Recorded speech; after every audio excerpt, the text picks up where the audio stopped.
함께 마음을 모두어서 성령 강림 셋째 주일 예배를 하나님께 드리겠습니다. 사랑이 많으신 하나님 아버지, 감사와 영광을 주님께 돌립니다. 귀하고 복된 주님의 날을 맞이하게 하시고 무더움 속에 지내야 되는 시기가 돌아왔지만 그 가운데 속에서도 하나님의 말씀을 통하여 우리의 예배를 통해서 시원한 삶이 되어질 수 있도록 주님께서 축복하여 주시옵소서. 한 주간의 삶 가운데 속에서도 여러 일들이 있었지만 주님이 함께 하신 줄로 믿습니다. 우리와 동행하시고 우리와 함께 하신 주님의 그 크신 사랑을 기억하며 믿음 안에서 새로운 한 주간도 주와 함께 동행함으로 진정한 승리를 누릴 수 있도록 은혜 베풀어 주시옵소서.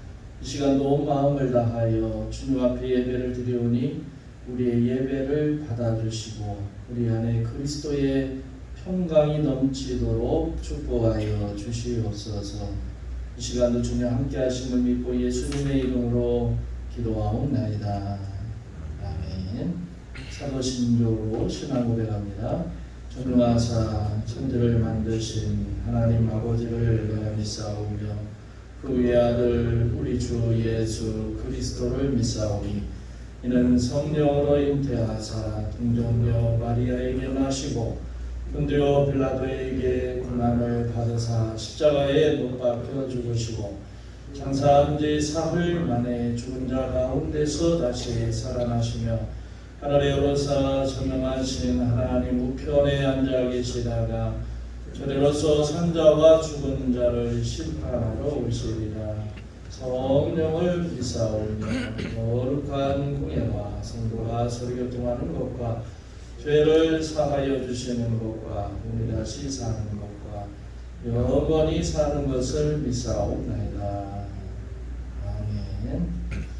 찬송가 263장 드리겠습니다.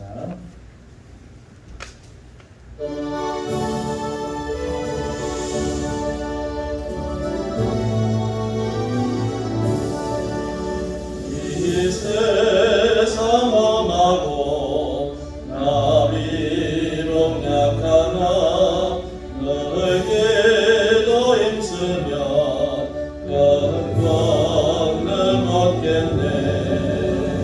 주의 은혜로 계속받아서 이와 같이 붉은 죄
하나님 말씀 고린도후서 4장 13절에서 5장 1절 말씀입니다.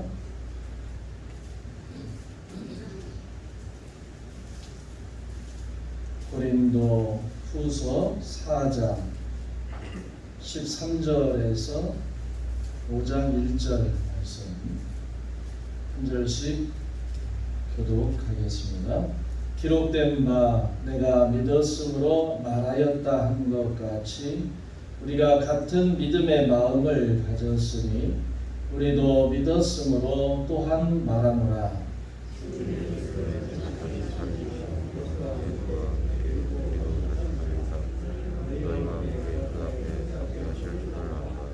이는 모든 것이 너희를 위함이니 많은 사람의 감사로 말미암아 은혜가 더하여 넘쳐서 하나님께 영광을 돌리게 하려 함이라.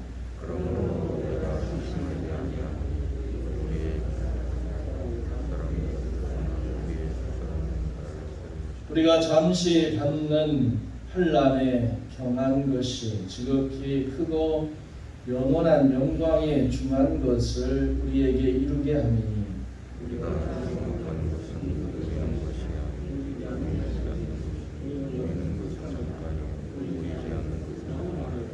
만일 땅에 있는 우리의 장막집이 무너지면 하나님께서 지으신 집 곧 손으로 지은 것이 아니요 하늘에 있는 영원한 집이 우리에게 있는 줄 아느니라.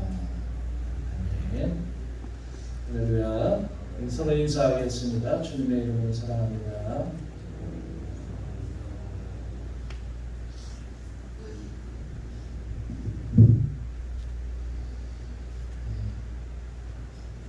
일부 예배 때 마이크를 쓰려고 켰더니 두 분께서 떠나셨습니다. 마이크가 고장이 났어요. 그래서 좀 불편하더라도 여러분이 무선 마이크로 말씀을 전하니까 이해하시기 바랍니다. 우리가 이 살아가는 세상은 사실은 인생에 있어서 이 고난이라고 하는 것 이거에서부터 자유함을 얻기가 참 어려워요. 그래서 우리가 살아가다 보면 다양한 고난이 우리 앞에 놓여져 있습니다. 실제적으로 우리가 코로나19 바이러스 때문에 거의 2-3년간 굉장히 힘들고 어렵고 또 원하든 원하지 않든 우리가 주의하고 좀 삶이 좀 확장되지 못하고 소극적이고 또 폐쇄적인 그런 우리 삶을 살다가 보니까 원하지 않게 고난의 시간을 보냈죠. 또 여전히 많은 분들이 코로나뿐만 아니라 이 질병, 육체에 오는 질병 이런 여러 가지로 인해서 고난 가운데 있는 분들도 있습니다. 또 현대인에게는 육신의 질병뿐만 아니라 이 정신적인 문제, 스트레스나 이런 어떤 정신의 문제로 인해서 고통을 받는 사람들도 많고 또 신경정신적인 그런 문제도 심각하게 못 살아서가 아니라 이 현대가 우리에게 주는 그런 압박과 그 힘겨움이라는 것이 육체적으로나 정신적으로 굉장히 힘들게 하는 일들이 많이 있어요. 사실 고난이라고 하는 것은 오랜 인류사의 주제가 되기도 합니다. 또 성경의 오랜 주제가 이 고난이라고 하는 것이라고 표현할 수가 있어요. 성경이 말씀하는 이 고난 그리고 그 고난을 이기는 힘이라고 하는 것은 고난에 집착하고 집중하는 게 아닙니다. 오히려 영적인 기본으로 돌아가는 것 그것이 이런 우리에게 부딪히는 여러 가지 고난의 문제를 해결할 수 있다라고 그렇게 말을 하고 있고 그리고 그것이 바로 고난을 이기는 힘이다라고 표현을 합니다. 성경은 사실 고난이라고 하는 것을 어떻게 쳐다보느냐 죄로 쳐다봐요. 사실은 너가 고난받는 것은 삶에 있어서 무슨 죄가 있지 않겠느냐라고 하는 그런 관점으로 처단을 봅니다. 그렇기 때문에 성경에서 이 고난을 이겨내려고 한다면, 이 고난을 해결하려고 한다면 죄의 문제를 찾고 그 죄의 문제를 해결하는 데서부터 실마리를 찾는 그런 내용으로 말씀이 많이 있어요. 실제로 이 고난이라는 게 무조건 죄 때문에 그렇진 않지만 이 죄로부터 출발한다라고 하는 것은 이 고난을 앞에 두고 내가 어떤 삶을 살아왔고 또 어떻게 살고 있느냐라고 하는 걸 쳐다보라는 거죠. 그럼 혹시라도 그 문제가 외부로부터 온 것이 아니라 내 스스로 내 삶 속에서 내 개인적으로 그런 문제들이 야기될 수 있다. 고난은 외부적인 것일 수도 있겠지만 성경에서 얘기하는 건 내 스스로가 내부로부터 이 문제를 해결하려고 찾아야 한다라고 하는 그런 말씀을 주고 있습니다. 사실 여러분들도 지금 삶을 하루하루 살아가면서 고난받는 일이 얼마나 많이 있습니까? 하나님의 나라와 교회 일을 하면서도 이런 선한 일을 하면 축복받고 좋은 일만 있어야 되는데 실제로 고난받는 일이 수도 없이 많다라고 하는 거예요. 혹시 여러분들이 지금 고난받는 일이 있다면 그게 무엇인가? 또 왜 그런 고난이 나에게 있다고 생각이 되어지는가? 라고 하는 것을 한번 곰곰이 생각해 봐야 합니다. 오늘 말씀을 기록한 사도 바울에게도 복음을 전하고 또 교회를 세우는 이런 거룩한 사역에 참 고난받는 일이 수도 없이 많았어요. 하지만 그는 이런 일 때문에 낙심하지 않았습니다. 16절에 있는 말씀처럼 그러므로 우리가 낙심하지 아니하노니 우리의 겉사람은 낡아지나 우리의 속사람은 날로 새로워지도다. 그러니까 이 말은 낙심만 하지 않는다라고 하는 뜻이 아니라 소망이 있기 때문에 낙심되는 일이 눈앞에 있어도 낙심하지 않겠다라고 하는 그런 말씀이에요. 우리 그리스도인들도 고난으로 인해서 낙심할 일이 많지만 낙심하지 않을 이유가 있습니다. 오늘 말씀을 주의 깊게 보면 세 가지를 비교하고 있고 또 대조해서 말씀을 하고 있어요. 16절에서는 겉사람 그리고 속사람 이렇게 대조를 합니다. 그리고 17절에 보면 고난 그리고 그 고난 후의 영광이라고 하는 것을 대조하고 있어요. 그리고 18절에 보면 보이는 것과 보이지 않는 것 이걸 비교하는데 이 둘 중에 어디에 초점을 맞춰 사느냐에 따라서 고난 중에서도 낙심하지 않고 소망하는 삶을 산다라고 하는 표현을 하고 있는 겁니다.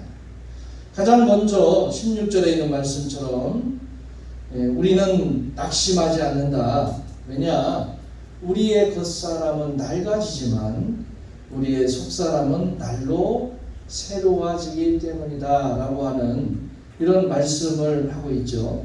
이 사람에게는 겉사람과 속사람이 있는데 겉사람을 우리가 흔히 육이라고 이렇게 표현을 하고 속사람을 영이라고 이렇게 표현을 합니다. 우리 겉사람은 나이를 먹게 되어 있고 또 나이를 먹으면 늙지요. 늙다 보면 세월이 지나면서 반드시 사람은 다 죽음에 이르게 되어 있습니다. 빈부귀천, 남녀노소, 신분고하를 막론하고 누구나 언젠가는 세월이 흐르면 다 죽게 되어 있습니다. 인간은 죽음을 피하려고 해도 피할 수 없는 존재잖아요. 나이가 들수록 몸이 약해지는 거 당연합니다. 낡아지는 거죠. 결국은 죽으면 썩어 없어지는 거예요. 그게 우리 겉사람이죠. 그래서 육신을 뭐라고 표현하느냐? 후패한다 그랬어요. 후패하는 육신. 후패라고 하는 것은 썩어서 문드러져 못 쓰게 된다. 이게 후패예요. 그러니까 여러분은 내 스스로가 거울을 쳐다보고 나이가 들어가는 모습을 보면서 어떻게 여러분들 생각하십니까? 사도 바울은 복음을 전하느라고 고난을 너무 당했기 때문에 그의 육신이 후패해져 갔어요. 그러나 그의 속사람, 그의 영은 날마다 더 새롭기 때문에 그는 후패해가는 육신을 바라보면 낙심이 되는데 육신만 쳐다보는 게 아니죠. 오히려 육신을 쳐다보고 낙심하지 않고 그리고 그가 속사람이 새로워지는 것을 보고 하나님 앞에 기뻐했다는 거예요. 여러분, 우리가 건강이라는 말은 육체만 건강하다고, 이 몸만 건강하다고 건강한 게 아니에요. 뭐 여러분들 뭐 헬스를 한다든지 뭐 요가를 한다든지 뭐 필라테스를 한다든지 그래서 여러분의 이 몸을 그냥 멋지게 가꾼다 할지라도 여러분 속에 장기 하나가 고장이 나면 아무 소용이 없어요. 겉으로 보여지는 게 멋지게 보인다 할지라도 그 속이 온전치 않으면 그건 건강을 잃어버리는 거예요. 건강을 잃으면 모든 걸 다 잃어버리는 겁니다. 어떤 사람들은 외모에 신경을 쓰죠. 저도 외모에 신경을 많이 써요. 뭐 바를 거 바르고 염색은 머리에 뭐가 나서 하지를 못하지만 주변에 그래요. 이 목사님 염색만 해도 한 10년은 젊어 보이겠는데 그런데 이제 하지를 못해요. 그리고 거울을 쳐다보고 그런 얘기를 듣고 거울을 쳐다보면 사실은 좀 속이 상해요. 아, 나도 늙어가는구나. 예전만 못하구나. 이런 생각이 들어요. 그렇다고 해서 내가 건강하지 않은 사람이냐? 그건 아니라는 거죠. 사실은 많은 사람들이 건강 그리고 젊어 보이기 위해서 외모에 신경을 쓰기도 하고 어떤 사람은 성형을 하기도 하고 어떤 사람은 운동을 통해서 관리를 하기도 하고 건강검진을 통해서 날마다 자기의 몸을 이렇게 유지해 나가려고 노력들을 많이 합니다. 또 어떤 사람들은 내 모습이 다른 사람이 볼 때 어떨까? 그 사람들이 나를 보고 어떻게 평가할까? 여기에 집중해서 신경을 쓰는 사람들도 있어요. 그러나 이런 모든 것이 따지고 보면 다 겉사람을 위한 행동들이라는 거예요. 다 지나가는 겁니다. 물론 아예 외모에 신경을 쓰지 말거나 아무것도 뭐 가지지 말거나 먹고 마시지 말라 금욕주의를 권장하고 있는 게 아닙니다. 여러분, 우리가 살면 예쁘게 가꾸고 예쁘게 살아야 돼요. 건강을 위해서 운동도 해야 합니다. 매력 있게 삶을 살아야 돼요. 그러나 거기에만 매달려 살지 말라는 거죠. 왜냐하면 다 썩어 없어지는 겉사람에 관한 것이기 때문에 그렇습니다. 육신도 중요하지만 사실은 우리가 나이가 들어가고 세월이 흐르면 흐를수록 영이 더 중요하다는 겁니다. 왜냐하면 영은 영원하기 때문에 그래요. 지금은 이제 영육을 따지는데 이제 앞으로는 조금 이게 어떤 과정이 거칠 겁니다. 우리 여러분 건강을 위해서 늘 이렇게 열심히 운동도 하고 그 다음에 건강식품도 먹고 관리도 하고 그러죠. 그리고 이제 신앙생활 하면서 영도 육도 건강하게 만드는데 이제 우리 사람의 수명이 평균 수명이 늘어나면서부터 한 가지 중간에 들어온 게 있는데 그게 뭐냐면 정신의 문제예요. 정신의 문제. 그게 이제 치매에 관한 거예요. 나이가 들면 들수록 몸도 관리를 하지만 내 정신적인 것도 관리를 해야 돼요.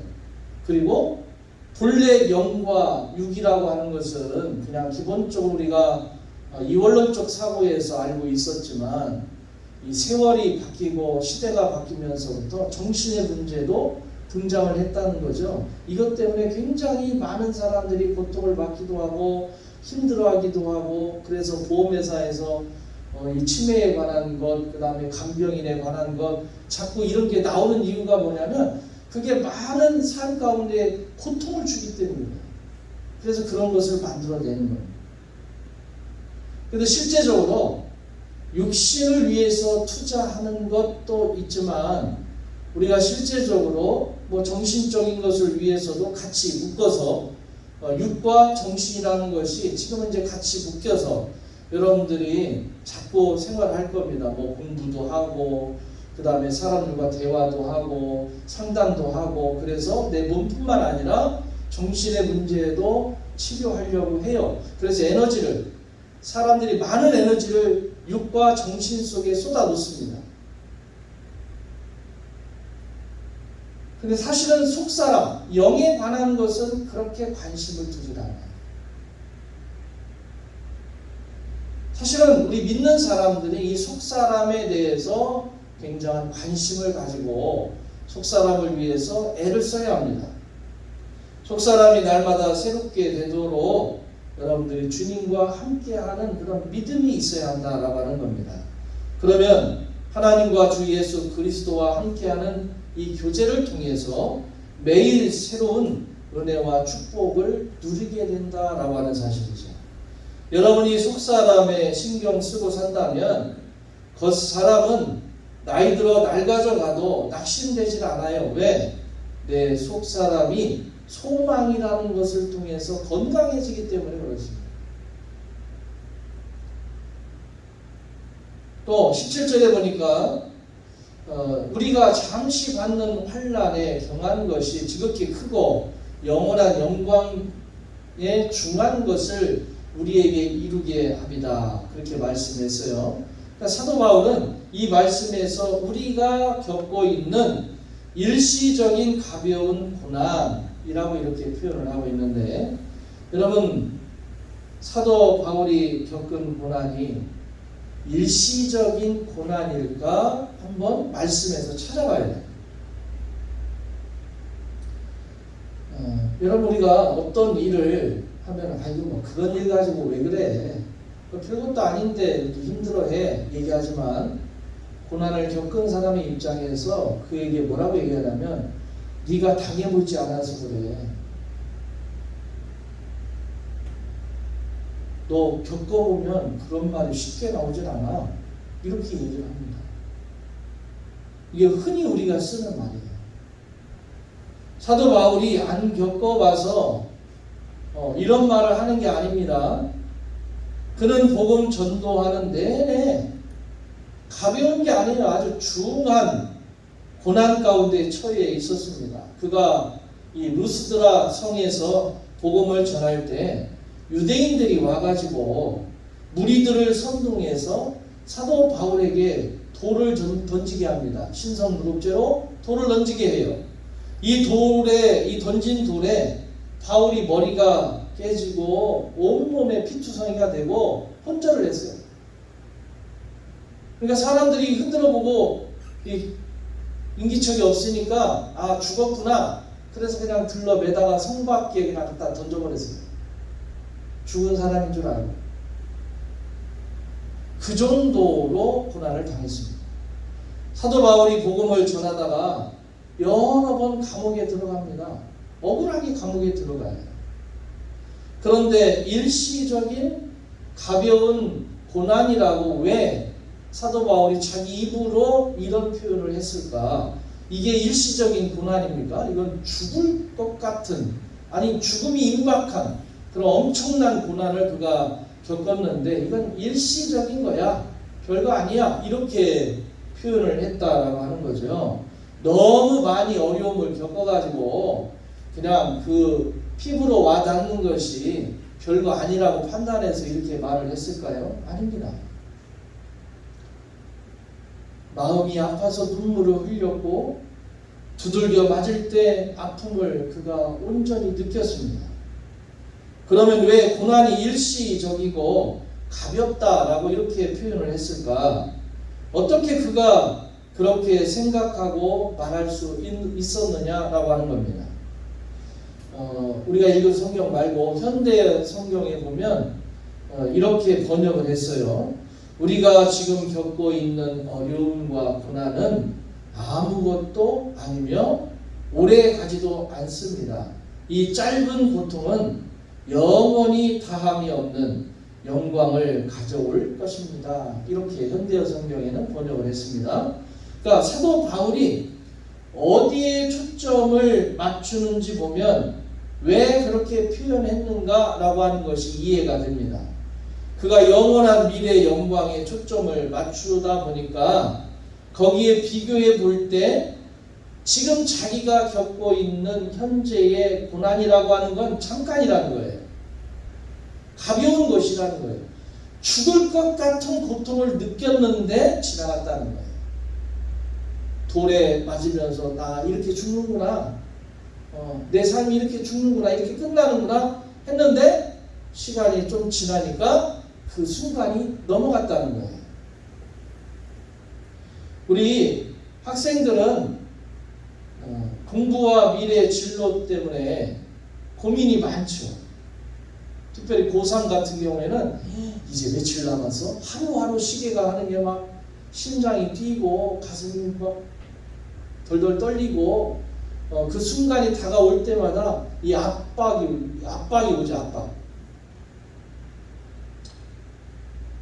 또 부모가 병에 걸려서 치매에 걸려서 그렇게 힘듦을 갖고 있는 그런 부모를 둔 자식들은 마음이 찢어집니다.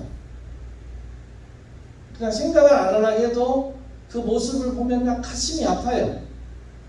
그러나 일생 고통을 당해도 사도 바울의 표현에 의하면 영원한 천국의 영광에 비하면 잠시 잠깐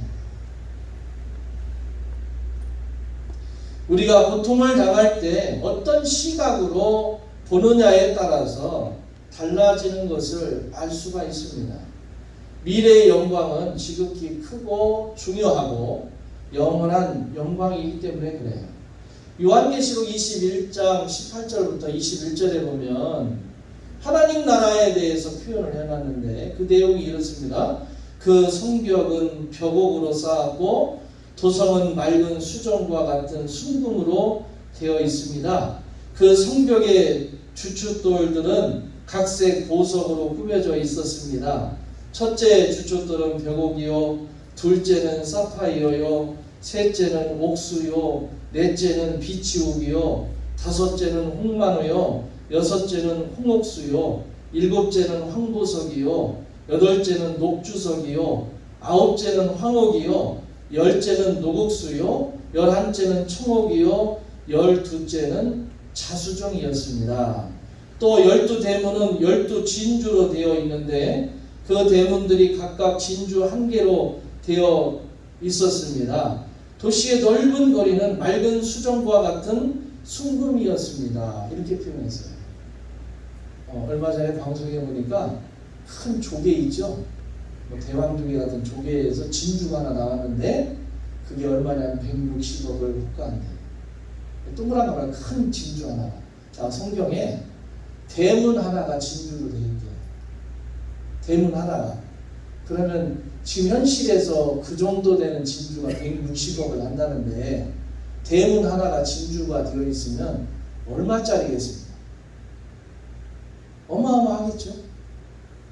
성경에 보면 천국의 영광과 천국의 모습을 사람의 말로 어떻게 표현할 수가 없는 거예요. 사도 요한이 천국을 보고 그 천국의 이 본 내용을 전해야 되겠는데 뭐 표현할 방법이 없는 거예요. 그래서 어떻게 했느냐? 세상에서 있는 가장 아름답고 귀하다라고 하는 그런 것들을 써서 얘기하는 거예요. 써서. 자기가 본 게 이 대문 하나가 이게 진주인지 뭔지 하여튼 막 엄청나게 귀하고 값진 걸로 보이는데 인간의 말로 표현할 때는 대문 하나가 진주와 같다 이렇게 표현합니다. 베드로와 야고보와 요한은 예수님과 함께 변화산에 올라가서 예수님이 변모하는 걸 봤어요. 막 그냥 강한 빛이 나고, 그리고 예수님이 그냥 이 후광이 확 비치는 것을 보고 이게 얼마나 그가 감동이 됐는지 주님한테 그러잖아요. 여기다가 초막 셋을 짓고 여기서 살았으면 좋겠습니다 라고 이렇게 표현했다는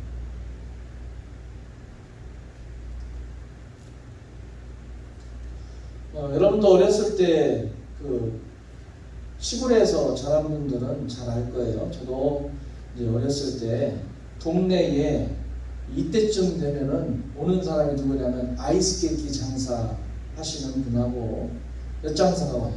엿장수가. 네? 엿장수가 와요. 왜 엿장수가 이때쯤 오냐면 한참 농사 지을 때 다들 어디로 가요? 논으로 밭으로 나가잖아요. 그러면 집에 누구만 남아있습니까? 애들만 남아있잖아요. 기회가 이때거든요. 기회가.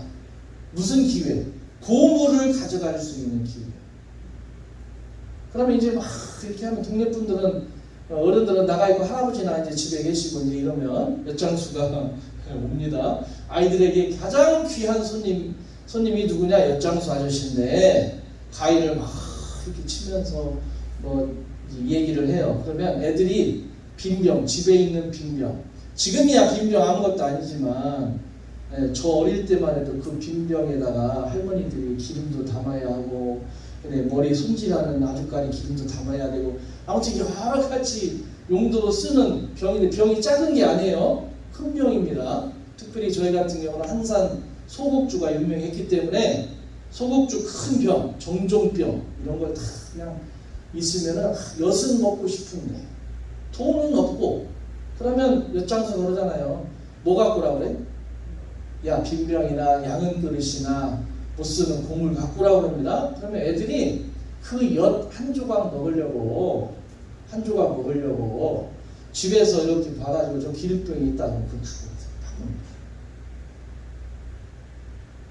그 아저씨가 잽니다. 그러면 어른들이 볼 때는 어이 아저씨 이 정도면 엿 3개는 줘야지 이러는데, 애들은 요만한 거 하나만 주면 그걸로 끝입니다. 뭐가 뭔지를 모르잖아요. 그냥 그걸 주면 고맙습니다 하고 그냥 입에 물고 가는 게 어린 아이들이. 저도 그래서 엄청나게 맞은 적도 있습니다. 시골에서 가장 귀한 거, 농사질 때 필요한 거 갖다 줘버리고 엿하고 바꿔 먹었는데, 엿이라고 많이 준 것도 아니라 들키면 안 되니까 나 혼자 먹을 것만 딱 받아갖고 먹고 끝나는 거예요. 그러니까 우리 집에 엿과 바꿀 만한 빈병이나 고물이 없으면 엿이 먹고는 씻고, 그래서 안 되면 어떻게 하냐, 양은 그릇이라도 들고 나가서 바꿔갖고 먹는 거죠. 그리고 이제 우리말로 즉살나게 혼나는 거죠. 사실은 그래서 엿장수 맘대로라는 말이 나옵니다. 엿장수 맘대로. 딱 정해진 게 아니라 대충 봐가지고 엿장수가 이건 많이 줘야 되겠다 적혀져요. 자기 맘대로 평가해서 엿장수 맘대로 주는 거예요. 사실 여러분, 이걸 먹고 싶어서 달려들고 있는 이 아이들이 아는 게 뭐가 있어요? 없잖아요. 믿음이라고 하는 것은 깨닫지 못하면 그냥 눈앞에 있는 것 그거 하나를 받으려고 육신적인 것으로 만족을 누리려고 애쓰는 거지. 귀한 것이 뭔지를 모르는 거예요. 따지고 보면 그 엿 이만큼을 먹기 위해서 이걸 갖다 줬는데 다시 이것을 구하려면 이만큼보다도 훨씬 많은 것을 지불해야 한다는 거예요. 그걸 모르는 거잖아요, 사람들이. 우리가 육신이 귀하다는 걸 알아요. 삶이 귀하다는 거 압니다. 그래서 이것을 지키기 위해서 애를 쓰고 노력하지만 실제로 그걸 애를 쓰다 보니까 정말 귀한 것을 놓칠 때가 많더라. 그게 영의 문제라는 거예요. 우리 사람에게는 두 가지 시력이 있습니다. 하나는 육적인 시력이 있고 또 하나는 영적인 시력이 있어요. 영적인 시력이 좋아야 낙심하지 않는 믿음의 사람이 될 수가 있습니다. 왜 낙심하냐면 여러분, 내가 뭔가를 쳐다보고 만족하지 못하니까 낙심되는 거예요. 선보러 갔어요. 선보러.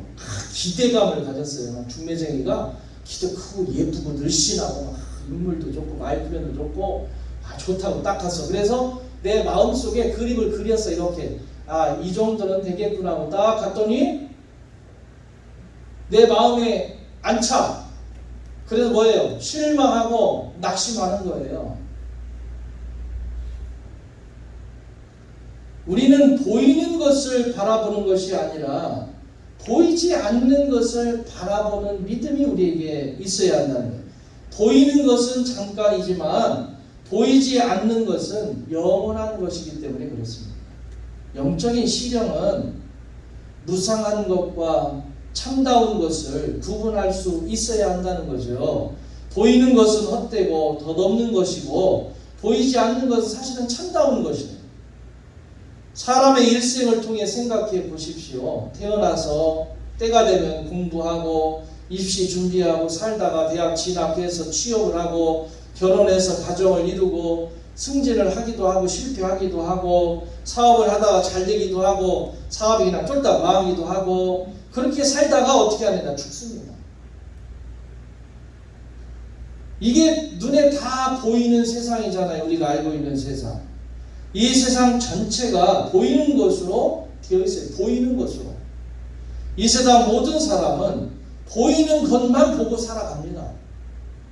그런데 보이는 것은 잠깐이라고 하는 이 사실을 잊어서는 안 된다는 거예요.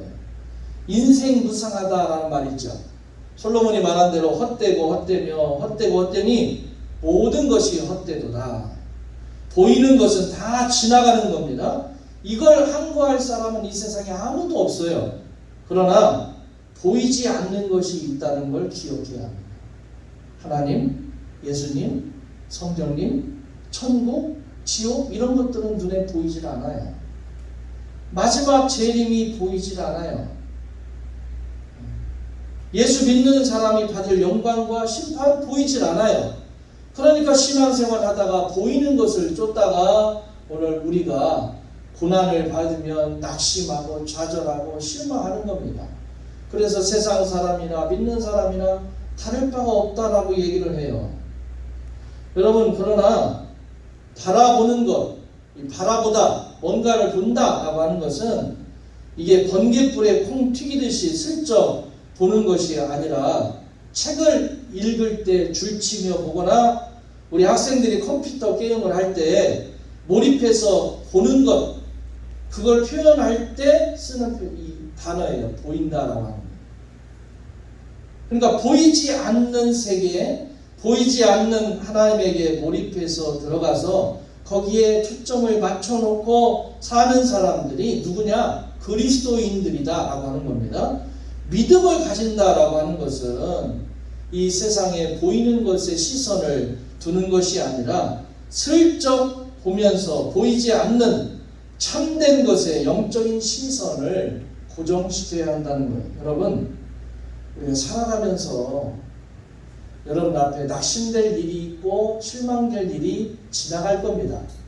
그걸 보면서 우리가 낙심해요. 포기합니다. 그것이 그냥 육신적인 문제로만 끝나는 게 아니라 정신적인 것으로 영적인 것까지도 다 내려놓고 포기할 때가 많이 있습니다. 그러나 여러분, 믿음의 사람이라는 것은 그런 걸 보면서 낙심하지 않고 소망하는 자들이에요. 왜냐하면 겉사람이 아니라 속사람의 잠깐의 고난이 아니라 영원한 영광에 보이는 것이 아니라 보이지 않는 참된 것에 초점을 맞춰 살아가기 때문에 그래요. 어떤 경우에도 여러분 소망을 가지시길 바랍니다. 우리 벌써 오늘로서 1년의 상반기가 그냥 끝났어요. 이번 주. 순식간에 지나갔잖아요. 그 중간에 여러분 얼마나 많은 힘듦과 어려움이 있었습니다. 지나갔잖아요. 이제 하반기를 여러분 맞이할 때는 소망으로 맞이하시길 바래요. 그걸 소망으로 맞이할 때도 낙심되고 좌절되고 고난이 올 수도 있습니다. 그러나 그것이 끝이 아니라 우리 믿는 자들에게는 하늘 향한 소망이 있고 주님께서 우리를 그걸 뛰어넘도록 은혜를 주신다는 겁니다. 사도 바울의 이 본면을 우리가 잘 기억을 해서 여러분 고난을 이기는 힘은 보이지 않는 것에 관심을 갖는 거예요. 영의 관심을 갖고 주님의 말씀을 통해서 여러분이 삶의 이 흘러가는 것에 정말 기쁨과 소망과 축복을 여러분이 온전히 누릴 수 있는 그런 믿음의 일꾼들이 다 되어주시기를 주의 이름으로 축원합니다. 기도하겠습니다. 사랑이 많으신 하나님 감사합니다. 어려움과 힘겨움이 우리 앞에 놓여져 있었습니다. 그런데 시간이 지나면서 흘러갔습니다. 해결이 되어져 갑니다. 또 다른 어려움과 힘듦이 우리에게 온다 할지라도 우리가 한숨 짓고 실망하고 낙담하는 것이 아니라 보이지 않는 것, 우리 주님께서 주시는 말씀을 통해서 힘을 얻고 소망을 가짐으로 이 고난을 이겨내는 주의 자녀들 될 수 있도록 은혜 주시옵소서. 예수님의 이름으로 기도하옵나이다. 아멘. 찬송가 214장 부르면서 준비한 예물 하나님께 드립니다.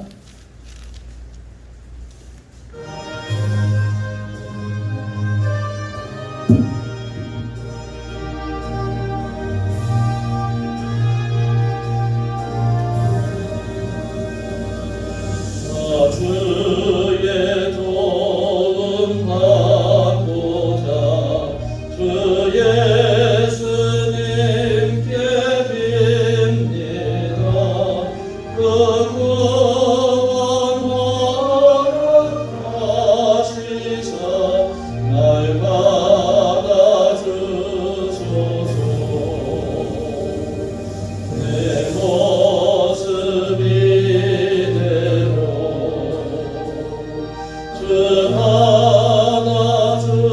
받아주소서. 날 위해 돌아가신 주 날 받아주소서. 큰 죄에 빠져 영주는 날 위해 피 흘렸으니 주 영상대로 믿으사 날 받아주소서. 내 모습 이대로 주 받아주소서. 날 위해 돌아가신 주 날 받아주소서. 내 힘과 결심 약하여 늘 깨어지기 쉬우니 주 이름으로 구원해 날 받아주소서. 내 모습 이대로 주 받아주소서. 날 위해 돌아가신 주 날 받아주소서. 내 주님 서신 발 앞에 나 엎드렸으니 그 크신 역사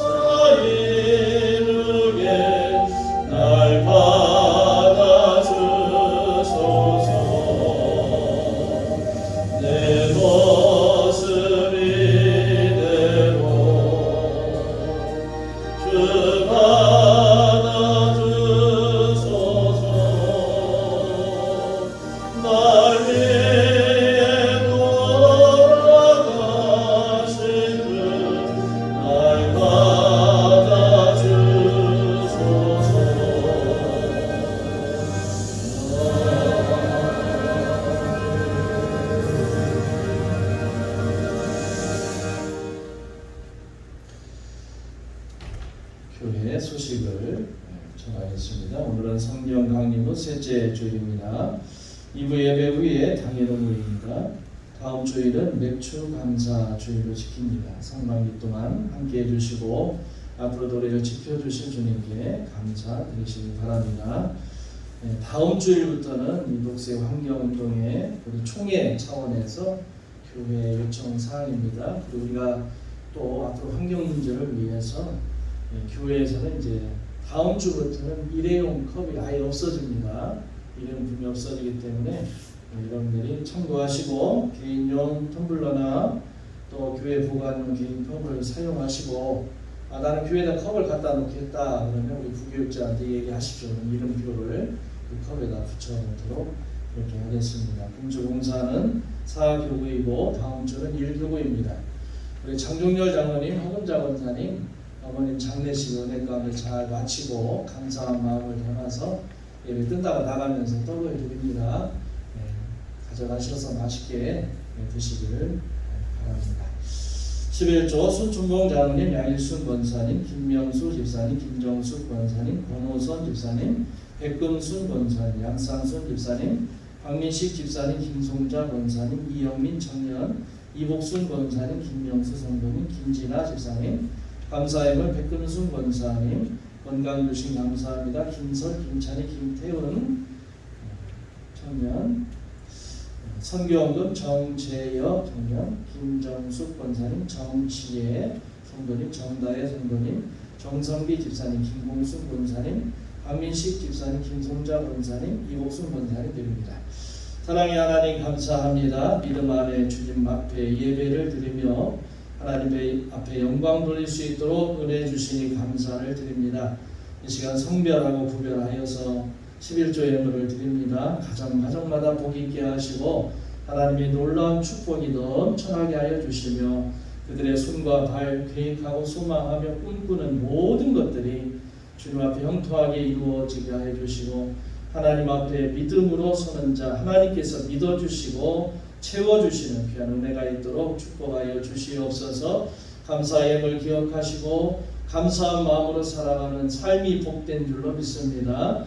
그 삶과 그 계획하는 것이 주님 앞에서 항상 복되게 하여 주시옵소서. 선교 예물을 기억하시고 이 어려운 때에 복음이 땅끝까지 온전히 전해져 하나님 나라가 이 땅에서도 온전히 이루어지기를 위해 헌신하는 귀한 믿음의 일꾼들을 기억하시고 그들의 삶 속에서도 하늘의 크신 은혜와 축복이 넘쳐날 수 있도록 복 주시옵소서.